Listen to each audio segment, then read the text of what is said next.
We welcome back Marvin Mitchell, founder and president of Compass Retirement Solutions, to talk about personal debt and what parts of debt we should focus on before we retire. Marvin, a lot of people think that they need to pay off the house before they retire. Is that true?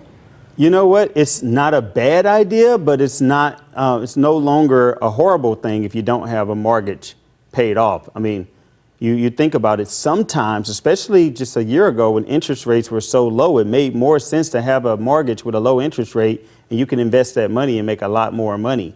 Even though interest rates are going back up, interest rates still are nowhere near where they were about 5 or 6 years ago. So it just has to make sense to you. If you're going to choose to have a mortgage, make sure that you have your money invested somewhere else that's producing you more income than the interest that the market is paying. Now, some people, they don't look at it the logical way. They look at it the emotional way, which is okay too. If you say, look, if I just will have so much anxiety and I would have trouble sleeping and have no peace if I don't pay off the mortgage, well, okay, well, forget about logic. Let's throw that out the window and let's just make sure that you have some kind of peace of mind. Tell us a little bit about the Snowball method and paying off your highest interest debt first.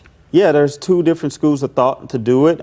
When I wanted to get out of credit card debt years ago, I chose that method. I froze my credit cards because I wanted to stop using them. Would have had to actually melt the bag of ice and break the ice if I wanted to use them.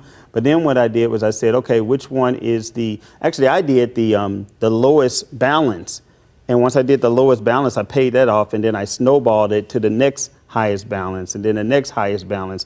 And even though that might have been a higher interest rate that I saved for later, that sense of accomplishment felt really, really, really good just to know that this is done. I can take that savings from that payment and roll it over to the next one. Some people believe that, forget about the snowball method, you should just pay the highest interest rate off first and then go to the next interest rate. But to me, that takes a little bit longer to kind of feel the advancement and achievement.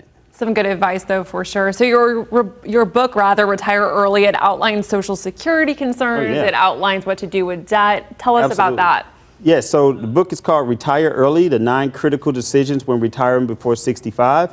And in that book, we're talking about all things: estate planning, taxes, making sure that you have your legacy right. Should you do a Roth conversion?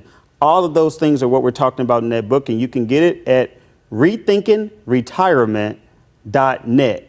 An entire toolkit is available to you. And it's free. Again, that's RethinkingRetirement.net. Thank you so much, Marvin. Appreciate having you here. I'm Laura Simon.